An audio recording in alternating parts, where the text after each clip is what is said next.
Tá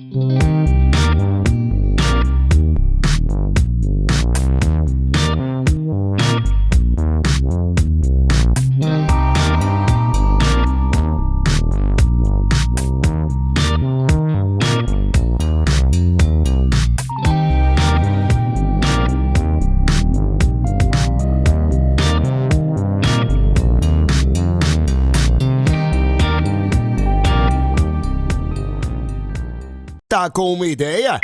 Stamp sua ideia! Uma loja completa com tudo que você imagina para você, sua empresa, seu clube ou para você presentear. Camisetas, bonés, aventais, chinelos, copos, bolsas, canecas, banners, uniformes para esportes ou para a sua empresa e muito mais. Tudo personalizado e estampa total. Stamp sua ideia. Rua Rio de Janeiro 358. Ligue 3414-1874. Tá com uma ideia? Stamp!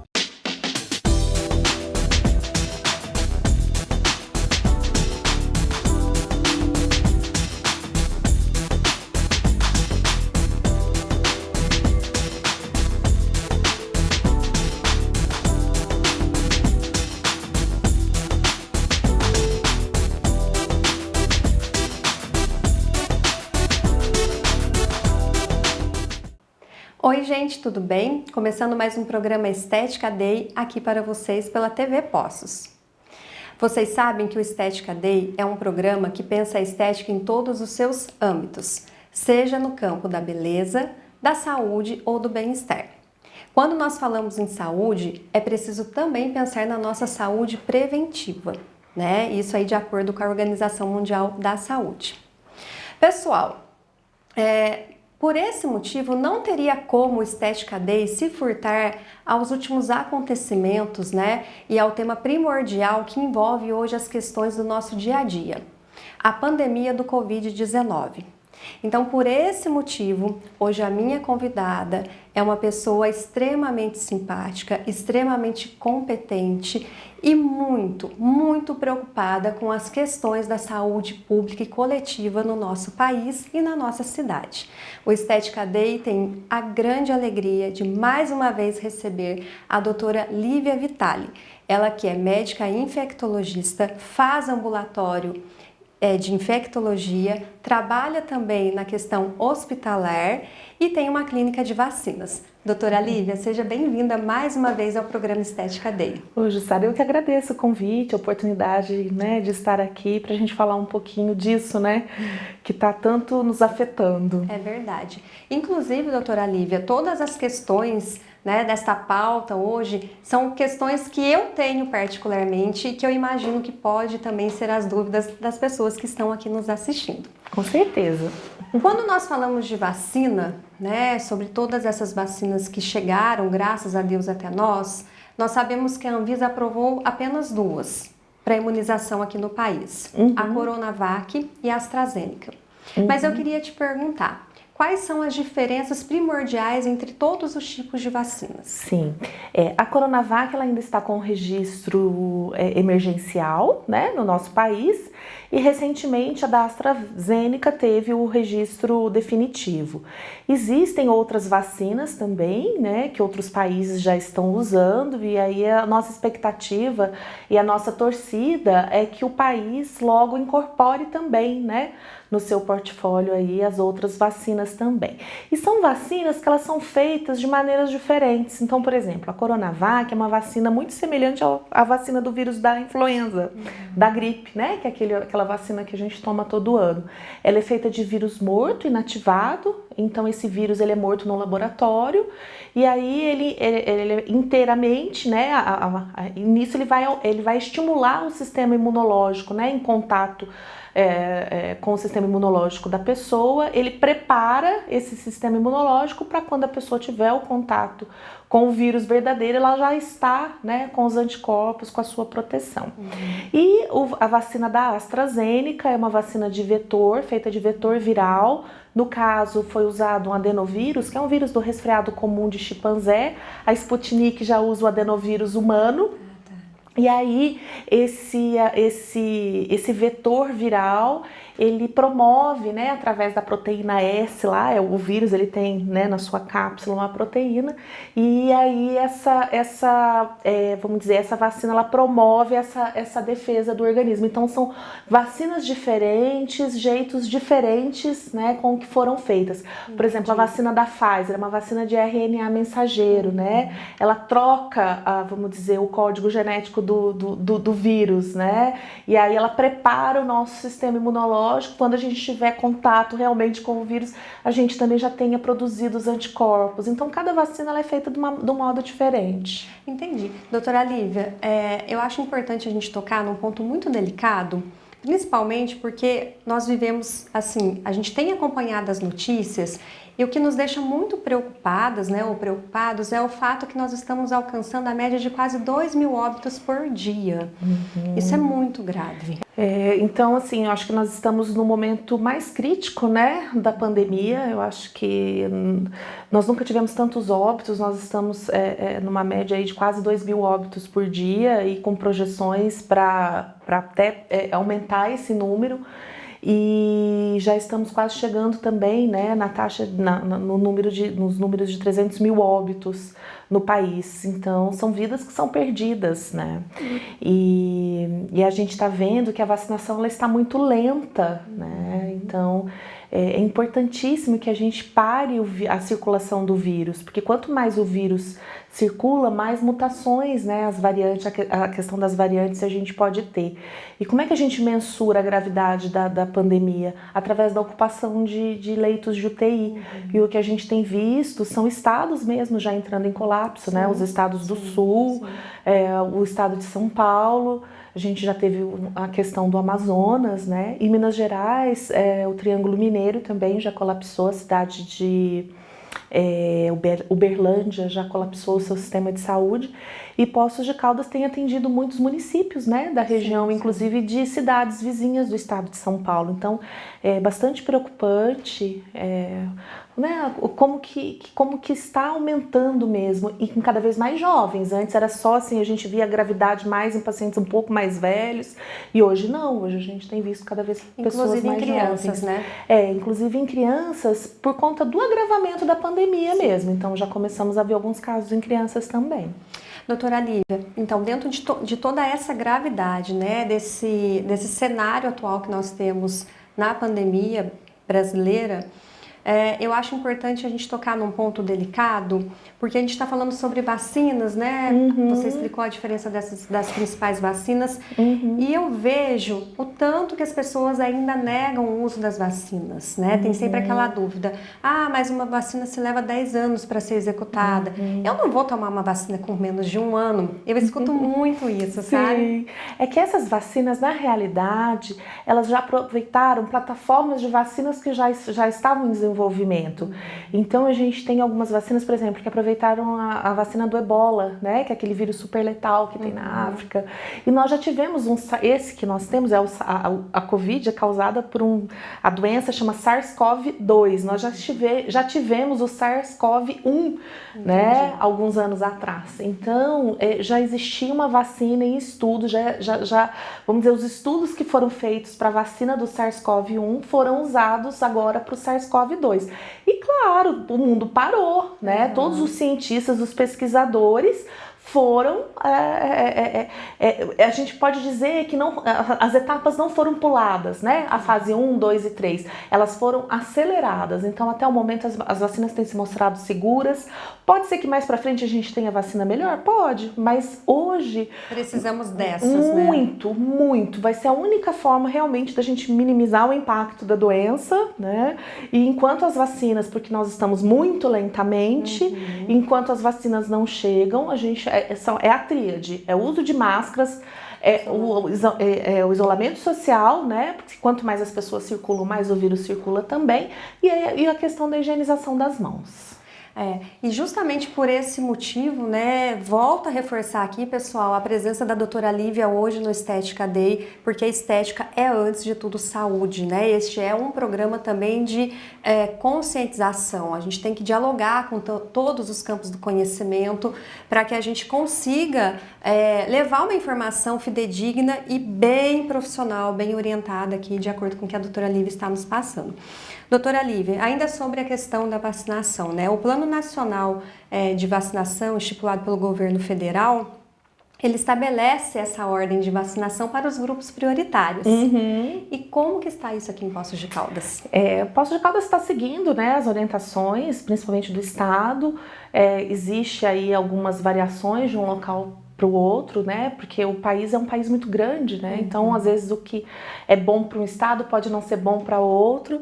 Então, Minas, essa semana, a gente vai estar começando a vacinar os idosos de 75 até 79 anos, então já caminhou, né?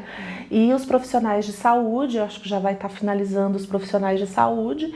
Então, agora vai baixando abaixando, né, a faixa etária, até chegar nas pessoas com comorbidades, né? Que são aquelas pessoas que são dos grupos de risco. Então, por exemplo, obesos, diabéticos, hipertensos, pacientes transplantados, né? Então, assim, pessoas que têm, né, algum problema de saúde, então vão ser vão estar aí numa fila. E assim, quanto mais vacinas a gente vai disponível, mais rápido a gente vai conseguir vacinar, né? Vamos dizer que esses são os grupos prioritários, mas depois, claro, toda a população adulta, ela tem que ser vacinada. Para a gente pensar aí numa imunidade de rebanho, a gente acredita aí que em torno de 70% da população tem que ser vacinada, né? A imunidade de rebanho é quando, por exemplo, 30% da população eu não consigo vacinar, eu não posso, ou tem crianças, por enquanto essa vacina só está, né, licenciada para acima de 18 anos. Então, para a gente poder dar uma imunidade coletiva, a gente tem que ter em torno aí mais ou menos de 70% da população vacinada. Entendi. Bom, doutora Lívia, variantes, né, do Covid já foram encontradas em locais como o Reino Unido, Japão, África do Sul e aqui no nosso país. E elas estão colocando em xeque a eficácia das vacinas. Isso na visão, né, da população que tem acompanhado. São tantas notícias que, como eu disse, a gente não sabe em quem acreditar e o que acreditar. E isso tem gerado muitas dúvidas. Então eu quero te perguntar, antes de qualquer coisa, explica pra gente como é que surge uma variante do vírus. Sim, eu acho que assim, as mídias, elas ajudam a gente, né, a trazer informação, mas ao mesmo tempo elas confundem. Porque essa questão de grupos de WhatsApp, né, a gente recebe e aí vai passando, a gente não sabe a fonte, se é fidedigna, se não é. Então, assim, a gente tem que ficar muito atento com as fontes.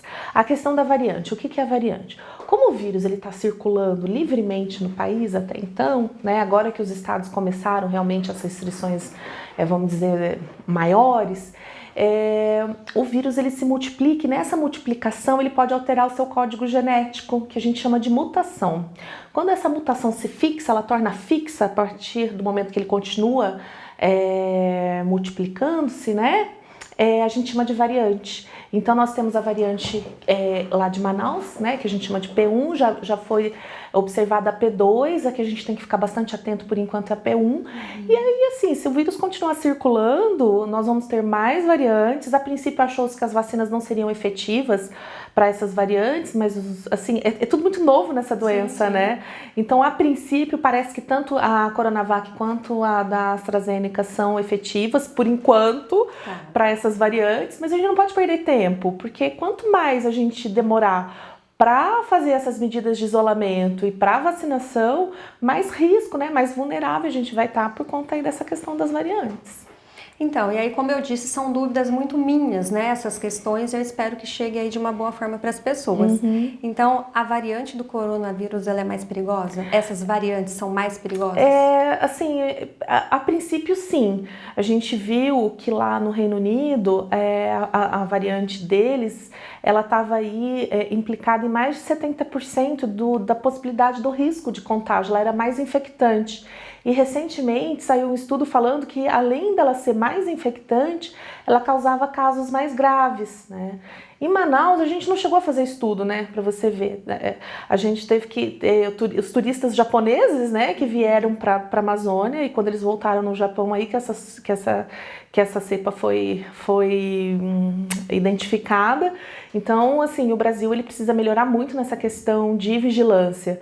Mas o que nós vimos em Manaus, né, e o que nós estamos vendo no Brasil todo é que essa cepa provavelmente já se espalhou e ela tem um poder de infectividade maior, isso já foi provado. Agora a gente precisa saber se ela tem um poder de causar doença mais grave. A princípio a gente acredita que sim. Inclusive pessoas mais jovens adoecendo, ficando em UTI, entubadas.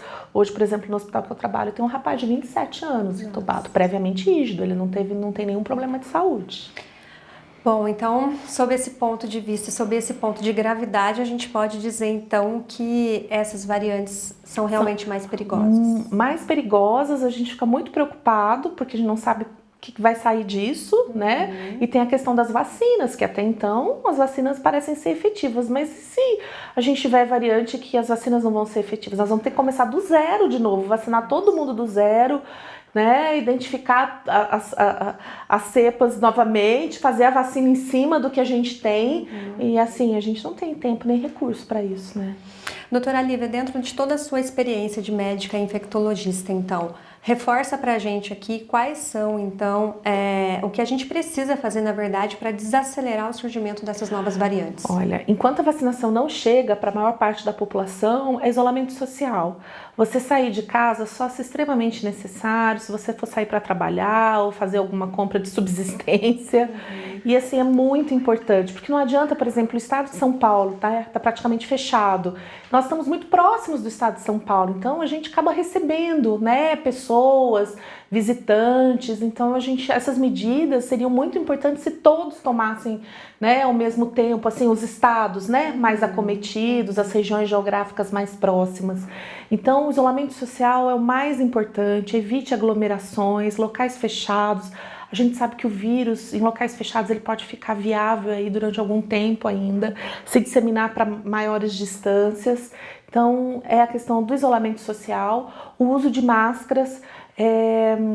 Então vamos falar de máscara, que eu acho que é importante. Isso, eu até queria te fazer uma pergunta. Eu tenho visto agora, até nessa semana, as pessoas usando 2 máscaras. Novas recomendações, exatamente. Por quê?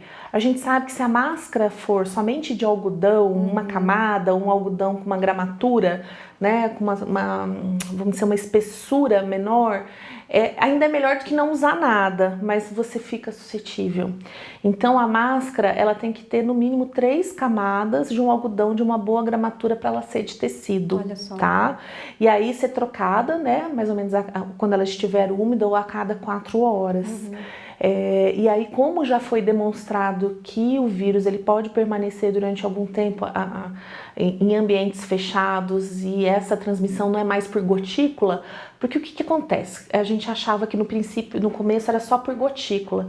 Então é quando a pessoa tosse, fala ou espirra, ela elimina essa gotícula e essa gotícula vai até 1 metro mais ou menos de distância. Aí pela ação da gravidade ela cai, aí contamina superfícies, né? O aerossol já é um pouco diferente. Quando a pessoa tosse, fala ou espirra, ele elimina, né, essas partículas que são menores. Essas partículas elas ficam viáveis mais tempo, né, e demoram mais para cair pela ação da força da gravidade. Então, se você tiver contato com essas partículas, você pode se infectar também. Então, o uso das máscaras, cada vez assim, a gente precisa realmente seguir. A máscara ela tem o jeito certo de colocar, o jeito certo de tirar. Eu tenho visto gente com máscara no pescoço, com máscara debaixo do nariz, né? E a máscara ela tem que ser de boa qualidade. A melhor máscara que tem é a N95, né? A N95 é uma máscara antiga que a gente usava para paciente com tuberculose, com sarampo e com catapora, que são doenças com essa transmissão, né, por aerossol. E a N95 são as máscaras que a gente usa em hospital, né? Então, assim, claro, se você puder comprar, ela é mais desconfortável, mas tudo é questão de treino. E a máscara cirúrgica, que também é efetiva, e a máscara cirúrgica também, ela tem que ser trocada a cada 4 horas ou se ficar úmida. E a máscara cirúrgica de um bom material, um TNT, né, que é o tecido não tecido com uma boa gramatura. Então, é muito importante a gente ficar atento atento na qualidade das nossas máscaras. E, se possível, se você tiver só a de tecido, ou a de TNT, você põe a cirúrgica por baixo, põe a de tecido por cima. Se você tiver duas máscaras, se a sua de tecido for simples, põe duas de tecido, tá? É importante. Né? Importante esclarecer. Senão você acha que você está protegido e não está. Né? Doutora Lívia, o tempo da entrevista está quase acabando, mas eu preciso de 2 respostas, porque esse programa eu tenho certeza que ele vai levar essas informações, vai chegar a todos vocês, são informações muito importantes, né? Como eu disse, foram dúvidas muito bem pensadas e eu espero que a gente consiga ir levar isso aqui para o pessoal do Estética Day. Bom, a infecção por variantes causa sintomas diferentes? Vocês já sabem alguma coisa sobre isso? Então, parece que o quadro clínico ele é mais, vamos dizer que os sintomas são mais precoces. Assim, o que a gente tem observado, ainda não tem porque é uma coisa mais recente, mas parece que sim, que o quadro clínico ele é mais exuberante e acomete também pessoas mais jovens, que era uma coisa que a gente via pouco, né, vamos dizer, com a cepa original, com o vírus original. Parece que essas novas variantes têm uma virulência, assim, maior. Tá. E a minha última pergunta seria, então, aqui trazendo para a área da estética, né, se existe alguma recomendação para pessoas que já tiveram, então, a infecção pela Covid em relação à realização de tratamentos estéticos. Pois é, a gente está falando agora de uma geração sequelada por Covid. São sequelas muito importantes, né? Esses pacientes, principalmente os pacientes que ficam entubados em UTI, ocorre uma perda de massa muscular muito grande. Então, esses pacientes eles precisam ir para uma reabilitação, né? Então, acho que assim, na parte da estética, drenagens, né? A drenagem linfática pode ajudar. Esses pacientes precisam fazer fisioterapia respiratória, né? E voltando à vida aos pouquinhos. Então, a atividade física começa aos poucos. O vírus, uma das sequelas, ele pode dar tanto sequela pulmonar quanto cardíaca, então ele precisa de um acompanhamento com cardiologista também, né? Mas desde que ele não esteja transmitindo, ele pode sim, né? A pessoa pode voltar para o tratamento estético, porque eu acho que não é só o estético, sim, né? Sim, é a saúde. É a saúde, exatamente. Então, não tem assim, desde que ele já tenha voltado, aos pouquinhos você pode estar voltando assim para os seus tratamentos, sim. Não existe nenhuma contraindicação. Certinho. Doutora Lívia, eu quero te agradecer, tá? Por ter vindo mais uma vez ao Estética Day, por tanto conhecimento. Muito obrigada. Eu que agradeço a oportunidade de estar aqui. E eu quero aproveitar e deixar um agradecimento a todos os profissionais da área da saúde que estão na linha de frente, cuidando dos nossos amigos, familiares, de todas as pessoas. Para vocês, então, meu muito obrigado aqui a partir do Estética Day. Pessoal, fiquem aí, nós vamos para um breve comercial e já eu volto aqui no quadro de procedimentos estéticos.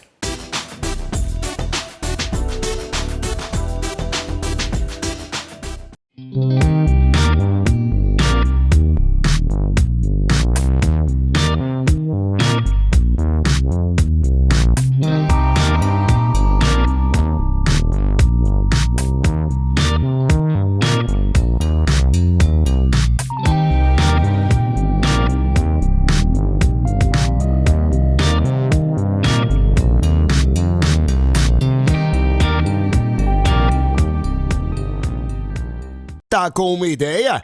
Estampe sua ideia! Uma loja completa com tudo que você imagina para você, sua empresa, seu clube ou para você presentear. Camisetas, bonés, aventais, chinelos, copos, bolsas, canecas, banners, uniformes para esportes ou para sua empresa e muito mais. Tudo personalizado e estampa total. Estampe sua ideia. Rua Rio de Janeiro 358. Ligue 3414-1874. Tá com uma ideia? Estampe!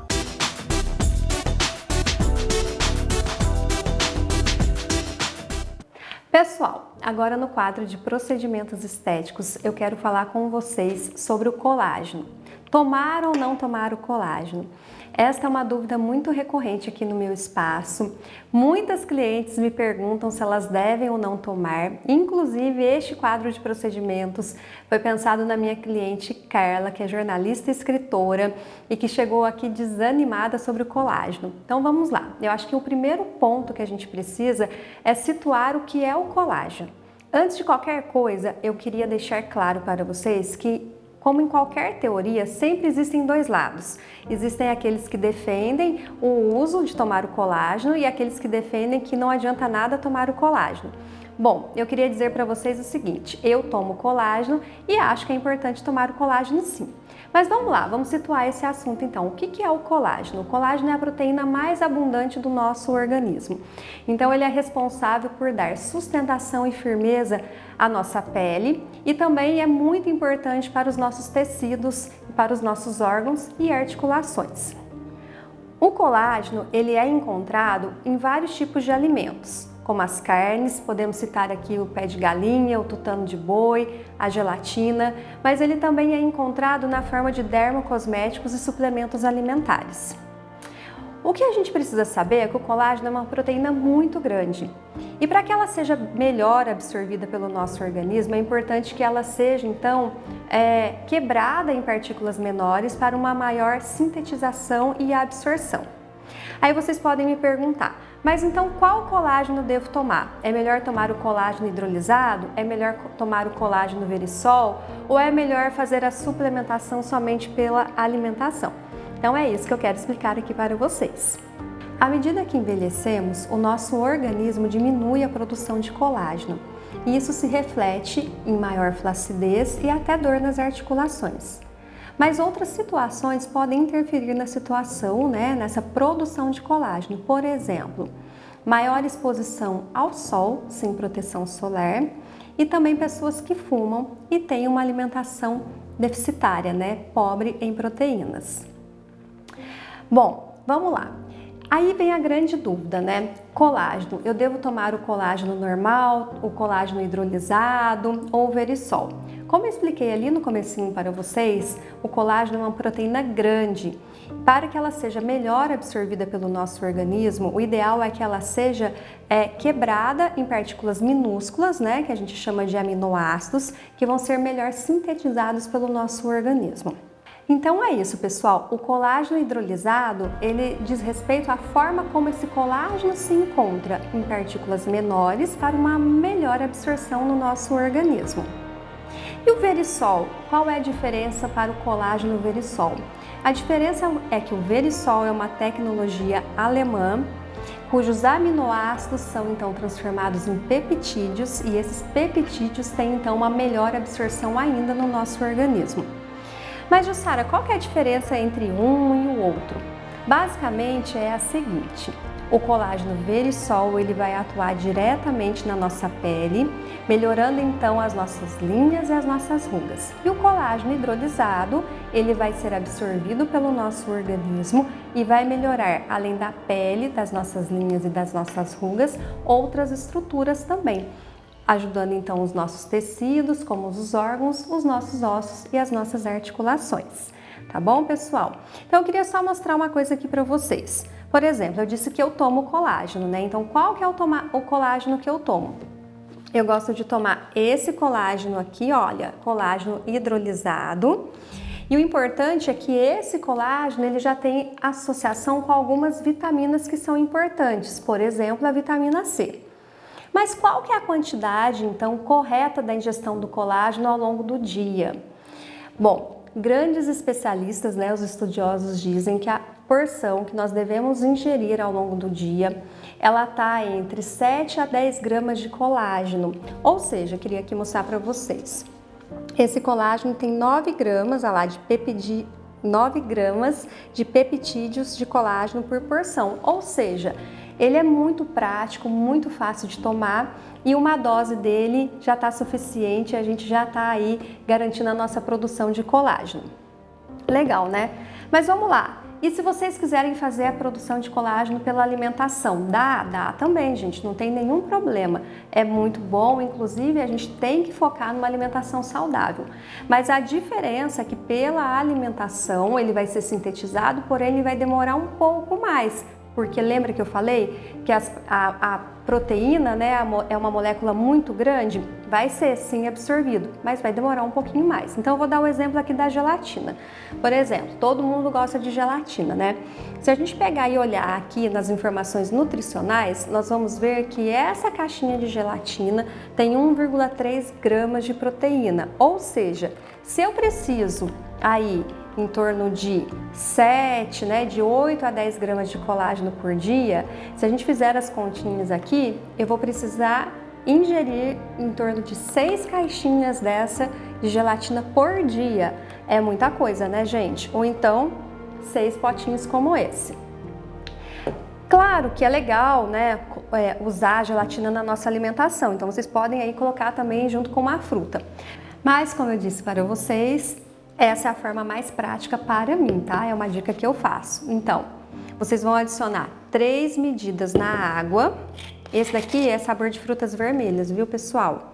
Ah, e a propósito, esse colágeno eu comprei na drogaria Droga Centro. Se vocês falarem que viram este quadro aqui no Estética Day, vocês vão ter também um descontinho na hora de comprar esse colágeno. Então, é bem prático. Basta dissolvê-lo então em 200 ml de água e tomar uma vez ao dia.